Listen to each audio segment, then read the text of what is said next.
Illness and Childhood. Introduction. Hello everyone, welcome to this class.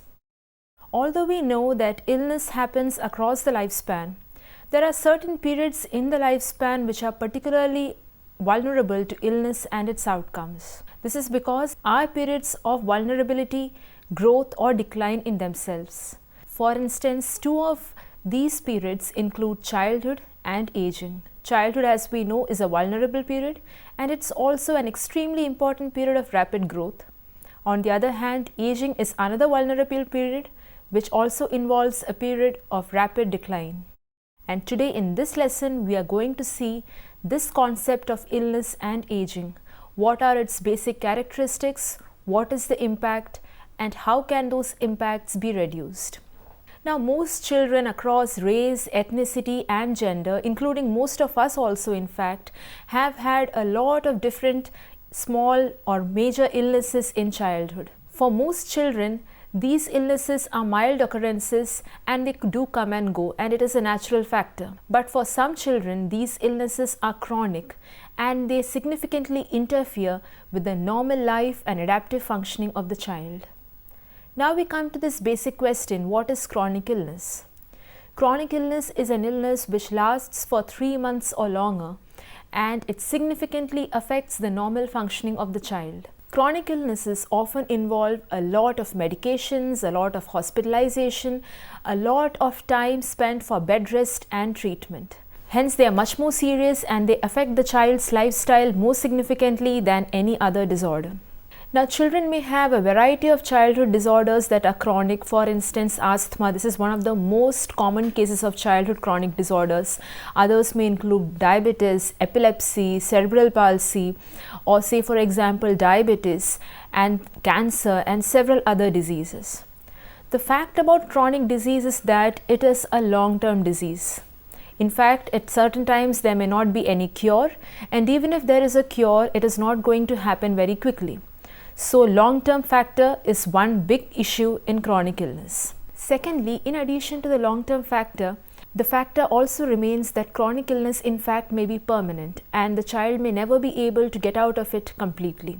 Children and families who face chronic illness face a number of challenges because this is something that they have to adjust to as a family and adjust to a large extent.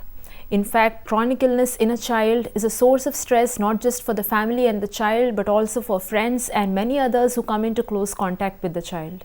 But fortunately, the fact remains that families and societies surrounding the child actually do learn to live with chronic illness and do learn to find a new normal that incorporates the child and his chronic illness into the daily routine in such a way that is beneficial for both the family and the child. One more thing that we must remember is at any given point, a chronically ill child may be ill or he or she may be well. It's not that a chronically ill child will be continuously unwell. But one fact remains that the disease is always there and it will recurrently appear into the child's life. Impact of chronic illness. Now that we have seen that chronic illness can be a very stressful circumstance in childhood, let us go into detail into what can be the impacts of chronic illness. We'll be seeing these in two ways. Firstly, the impact on the child, and secondly, the impact on the family, because both parties are equally impacted by the occurrence of a chronic illness. Firstly, what is the impact on the child? The impact of chronic illness on a child may be modulated by a number of factors. This may include the nature of the illness, the severity of the illness, the age of the child, in the sense the biological age of the child, as also the social age of the child or the social maturity of the child, as also the maturity in which the family handles the illness, the reactions of parents, siblings, friends, relatives and all the extended others. So all these factors can cumulatively determine the impact that a chronic illness can have on the child. Let us look at some of these key areas. Firstly, both the illness as well as the treatment is stressful for the child. We often concentrate a lot on the stress created by the illness because of course illness involves pain, it involves a lot of discomfort. So of course there is stress involved. But in addition to that, in fact, the treatment which is meant to reduce the pain and discomfort of the illness can itself produce a lot of stress and discomfort. Say many children with chronic illness may have to undergo a lot of surgeries, they may have to undergo hospitalization, they may be taking heavy medications which have a lot of side effects, and most importantly even daily things such as injections. All of us know as children how scared we were, and many of us still are scared of injections. Imagine a child having to take several injections a day or a week. So the treatment itself is an important source of stress for the child, and hence both the illness and the treatment equally impact the child. A second major impact on the child comes from hospitalization. Now, hospitalization is one major consequence of chronic illness, and most chronic illness involve lengthy periods of hospitalization, sometimes in the intensive care unit or sometimes in the ward. In any way, being in the hospital can be an extremely frightening experience for the child. The child can feel isolated from the family, in the midst of unfamiliar people, interacting with strangers, and being subjected to a number of medical procedures he doesn't understand. Especially for children who are very young, for instance toddlers, this can be an extremely traumatic thing, because as we know, toddlers do not have this system of object permanence, or in simple terms, cognitively, they are not developed enough to know that if a thing is no longer in front of their eyes, it still continues to exist. So once parents are not there in the hospital setting, they feel as if the parents just stop to exist, which can be extremely traumatic for them. Probably adolescent children cope with this problem better. So in fact, hospitals today have stepped in this issue, and they ensure that at least for toddlers, parental presence is there throughout hospitalization, because they have understood that having the child alone in the hospital, isolated and traumatized, can in fact deteriorate the illness. A third major impact that illness has on the child is that illness takes up such a lot of the time in the child's life. The child has to spend such a lot of time sitting for appointments, waiting in front of the doctor's office, going in for medical tests, or taking bed rest, or taking medications, or being hospitalized. So the illness covers up a big time frame in the child's life, and the child may actually miss out doing things which every child wants, like going to school, playing with friends, playing with pets, having fun in the family, and so many other things. And again, parents may also be overprotective. They may again and again warn the child, don't go out, don't play, or take rest, and so on. And suddenly the child feels that I am different from the others, and why is it so? Why am I being denied all the opportunities? Such thing can have a lot of emotional impact on the child. The child may feel frustrated, irritated, and quite hopeless, because he doesn't know whom to fight to. Should he fight his illness, or should he fight the parents and the doctors who are preventing him from doing a number of things? Another thing which greatly impacts the child is how other children react to the illness. Now, for most of us, we know that when we are in that growing age group, when we get into late childhood, something after 4 or 5 years, the peer group becomes very important for us, more than the family also. In fact, we determine our social status, our self-concept based on what the peer group thinks of us. Now, this can be a very tricky factor, because many a time when the child is suffering from a chronic illness, he may not get the right kind of reactions from his peer group. Many children may not understand why this child is not participating in any activity, or why he is not coming out and playing with us, or engaging in group study, or engaging in any other fun activities. So slowly they believe that fine, there is some problem with the child, and slowly he becomes the last member to get selected to teams, the last member to get friendship cards or friendship bands, and slowly he is out of that group of children, which can be extremely painful for the child, because first of all, the illness has caused a lot of isolation and dejection to him. And sometimes if the illness is very visible and the signs are very visible, say he has epileptic seizures in school, or if he has cancer and the chemotherapy has created baldness, the other children may unknowingly make fun of the child, which can be very painful. And suppose the illness doesn't have that kind of visible symptoms, it creates another problem, because children feel, okay, this child looks good, he looks well, then why is he not mingling with us? They may feel that the child is proud or he is arrogant, and lot of misconceptions may crop up. And slowly what happens is that he gets totally isolated from the peer group, which can be extremely a disturbing thing for a growing child. Another important area of impact, a very, very important area of impact, is the reaction of family members and siblings. Of course, family takes the best care of the child, there is no doubt about it. Most families do put in a lot of efforts to take care of the chronically ill child. But then again, family members are also human beings. They also have a lot of tensions, time pressures, financial constraints associated with taking care of the chronically ill child. And in some way or the other, these kind of tensions, these conflicts, these frustrations between parents and the other siblings also get transmitted to the child. Siblings of the child may feel jealous of the child. They may feel that my parents are giving so much of attention to my brother or sister. I don't have any time with my parents. And they may start behaving in a very bad way with the child, or at least they may, start pointing out that you are taking our time, you are taking our, all the opportunities. It's because of you that we don't have a parental presence and so on. So what happens as a cumulative effect is that the child begins to feel scared, insecure, and he may also feel guilty because somewhere he feels that he is responsible for all this kind of disturbance that is happening in the family, that he has done something wrong because of which he has the illness now and the whole family is suffering. Impact of the chronic illness on the family. Now that we have seen how chronic illness cumulatively impacts the child through the family, through the peer group, through the limitations that is placed on the child and so many other factors, let us also look at another major impact. When you have a chronically ill child in the family, automatically the whole family gets impacted and there is no choice for it. When you have a chronically ill child in the family, automatically the whole family gets impacted.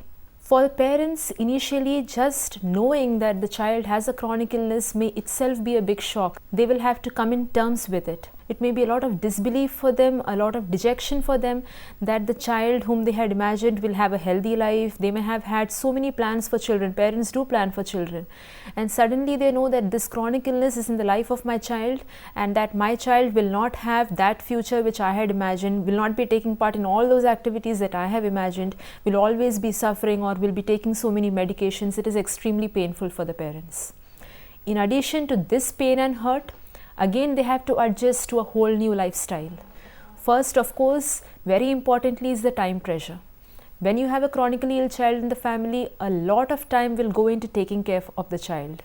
Similarly, there will be hospitalizations, doctor appointments, round-the-clock care, there may be loss of sleep. Parents may not be able to sleep for days together. They may hop from one doctor to the other, try out one treatment after the other, and a lot of energy and time gets spent on treating the chronically ill child. So when more time gets spent there, they have to cut down on the time that they have for themselves, the time that they have for recreation or leisure, the time that they socialize, the time that they have for their own careers, as well as the time that they spend for the other children will be cut off. Now, other siblings in the family, of course, are going to be jealous because they also are children and they may not understand this, this total picture, why my parents are giving so much of preference to my brother or sister. They may always feel that initially I could share my problems, I had my time with my parents, and now my parents are no longer there. They are just the parents of my brother or sister. And this kind of impact may lead to anger and resentment between the siblings, a lot of conflicts and a lot of quarrel. In addition, when parents are too pressurized for time, they may actually depend on the other children to take, part in small chores or finish, certain works in the house. So again, it builds up resentment in the siblings because they feel that we don't have time with the parents, plus we have to take up additional responsibilities. Again, treatment, as you know, any kind of medical care involves a lot of expenses, and taking care of a chronically ill child will have this huge financial impact on the family. And in addition, remember, parents may not be able to give as much attention to their careers also. It is like a vicious cycle. They can't work properly, they may have to take a lot of leaves and so on. And in addition, the financial burden increases. And again, there are situations where the medical treatment that is necessary for the child is not available in the same city. It may be available somewhere far away. So this traveling also creates a lot of stress. Some families who are dealing with very serious chronic conditions, say cancer, or say something like, sickle cell anemia, or something like cerebral palsy, or extreme severe epilepsy, all of them may have a difficult time commuting with the child up and down, and finally they may decide to actually shift the entire family to another place where the treatment is available. And this is another huge impact, because everything from getting new schools for the other children, to finding new jobs, to setting up the whole social circle that is no longer there for them in a new place, it is a huge impact on the family. But then They may not have any choice because bringing the child from far off and treating the child may be both financially as well as physically unviable an option. Coping with chronic illness. Now that we have seen the impact chronic illness has on the child and the family, let us look at coping, because that is what is most important for us to know. How do we cope with the chronic illness? So let us divide coping into two phases. First, helping the child to cope, and secondly, helping the family to cope. Let us look at some basic things that can help the child to cope with a chronic illness. Of course, chronic illness has its share of difficulties and there is no denying it. But probably certain steps can make this process of coping a bit easier. Firstly, it is important to talk with the child. Many physicians and parents feel that they are children, they won't understand anything. What is the use to talk with them? But actually, children do understand more than adults do. And they may actually frame information and concepts in their mind which are quite erroneous and which can be quite disturbing. So it's very important for both the family and the physician to actually talk to the child about his or her illness in a way that is easily understandable. Maybe there will be a lot of inquisitiveness and a lot of questions, and the parents have to patiently answer all those questions. Also, it can be easy if the child is informed in advance about the treatment, that see, you are going to have say 1 or 2 injections today, or this will be the treatment procedures you are going to face today, because that will make it more easier for the child. The child knows what to expect. In addition, the parents can reassure the child that it is a small procedure and we will be there with you throughout it, and we'll be taking good care of you. So this kind of reassurance can be useful, because if we subject the child to a treatment that he doesn't know what it is about, he may be worrying, he may be making up a lot of information in his own mind, and it can be very traumatic. A second thing that can help the child to cope is talking about the illness to significant others in the child's life. This may include teachers, this may include his own friends and peer group in school, or even the parents of his friends. Because much of the discrimination a child faces is probably because people do not know what is the kind of illness the child has and what can be the outcomes or repercussions. For instance, many a times teachers may not select the child for certain activities or may not give him any responsibilities because they do not know how ill the child is. Explaining to the teacher what are the limitations, what may be emergency situations, can put the teacher more at ease. So she or he can know that, okay, the child will be able to do this much, and in case there is an emergency, I can deal with it. So they will stop overprotecting or discriminating against the child. Similarly, if peer group and other children come to know about the illness, all their misunderstandings are removed, automatically they also may tend to become more sympathetic, more sensitive towards the needs of the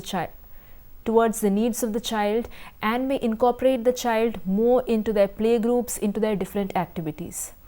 Many a time a child also doesn't get invited to many functions such as birthday parties, say, or sleepovers or such things, because parents of other children really do not know how they can manage this chronically ill child. Explaining that to other parents also can be of help, because if you can tell them that this is the illness, only these are the complications and this is what you have to take care of, maybe they also will be more comfortable in including the child in many activities of their own children. So all in all, the discrimination against the child will reduce and the child will get more socially active. Another thing that is very important for the child to cope is to encourage him to continue with everyday activities. Many parents do this mistake of overprotecting the child once the child is diagnosed with an illness, because this may lead to a lot of loss of control in the child, a lot of dependency, and the child may feel that the only way in which he can get attention is being sick. On the other hand, it is important for parents to allow the child and encourage the child to do as much as he can do, whether in school or at home, depending also upon the doctor's advice. Let the child take part in all the normal activities as much as is possible. Let him play, let him have fun with family members. Let him also contribute to household chores if possible, because what you want to give the child is an as normal life as possible. It's also important to tell the child that the rules of discipline which are there for other children also apply to him, and that he is not going to get any favors because he is ill, because that also will make the child feel normal and not different from other children. And this will also enable a proper psychosocial adjustment towards adulthood. Another thing that can help the child to cope is to have the child have a choice or say in many things related to hospitalization. Mostly in treatments and hospitalization, children are passive and there are a lot of things that are being done to them, and they have little control or any kind of say in what is being done. It's always important to have the child have at least some extent of say in what is happening. Let the child participate in the treatment.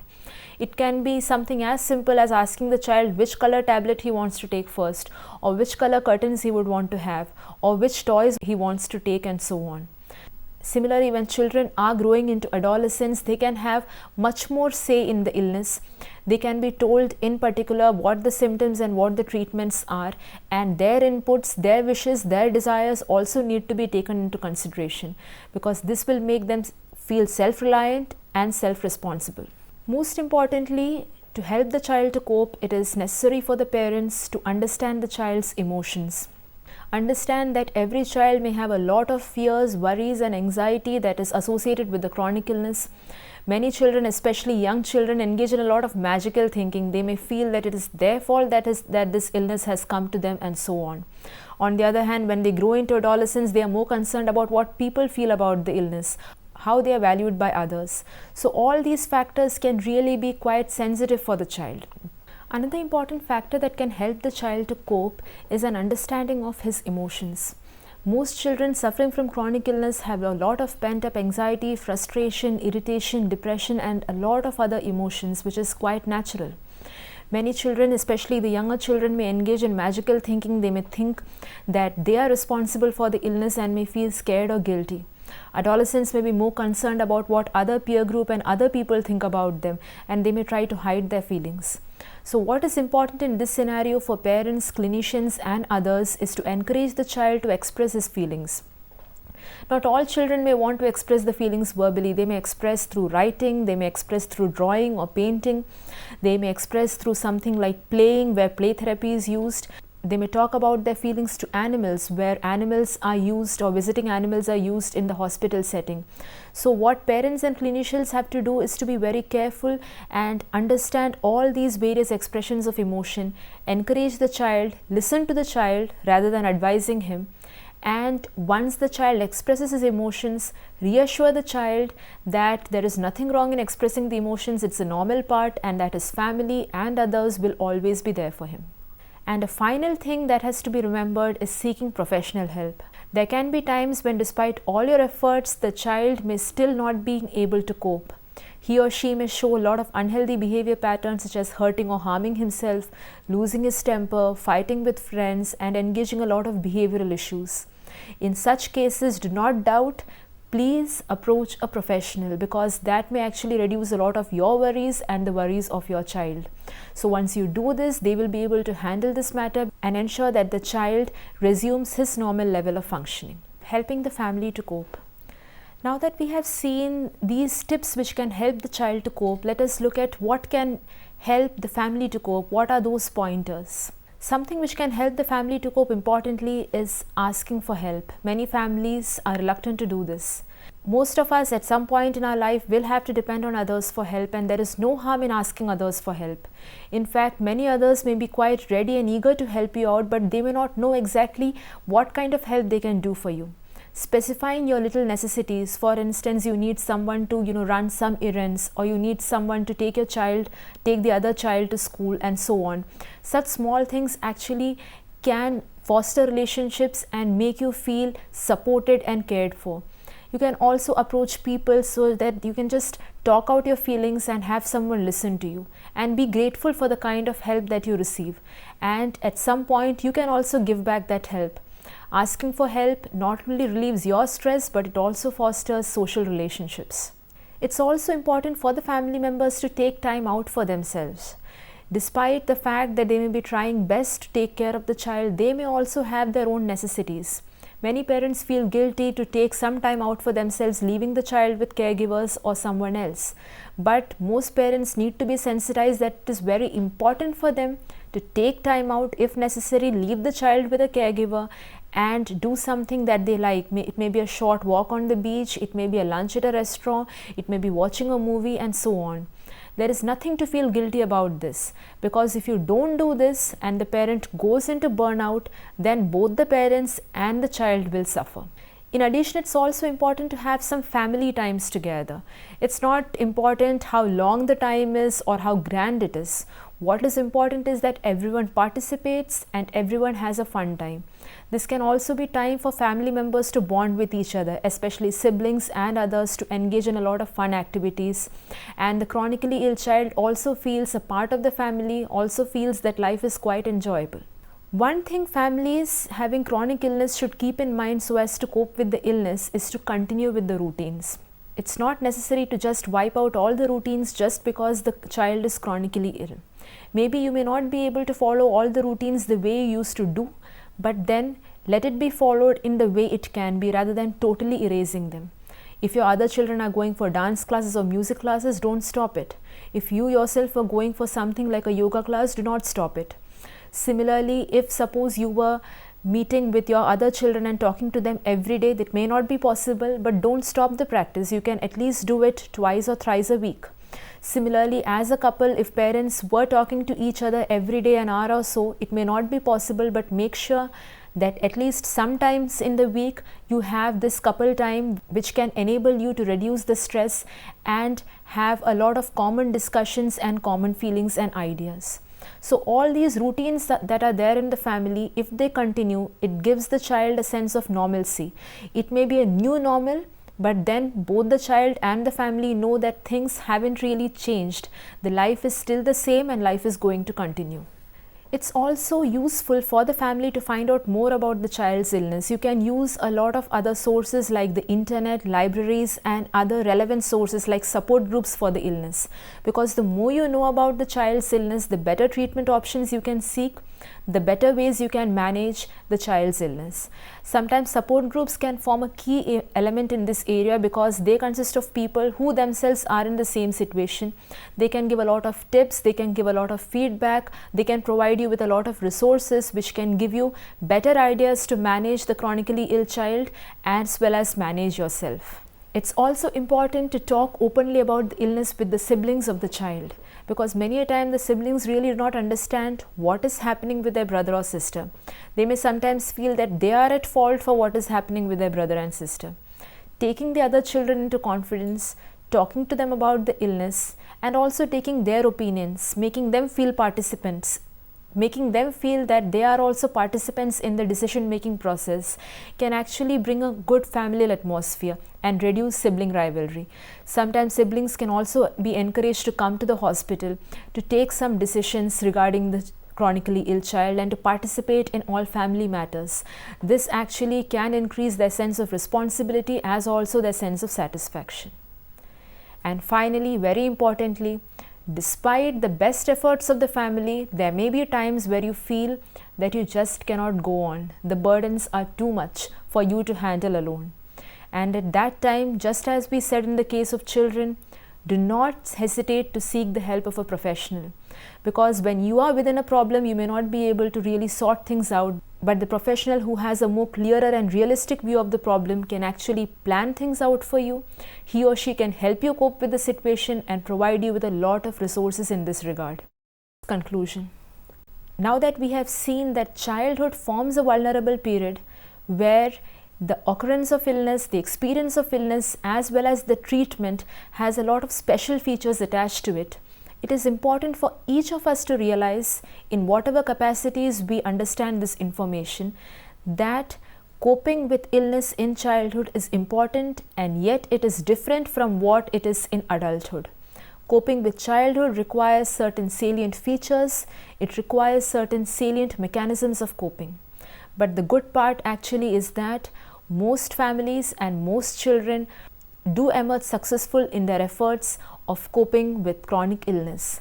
The only fact is that certain key tips have to be kept in mind and certain key efforts have to be put in, and the family and the child and the medical team have to work together as one unit.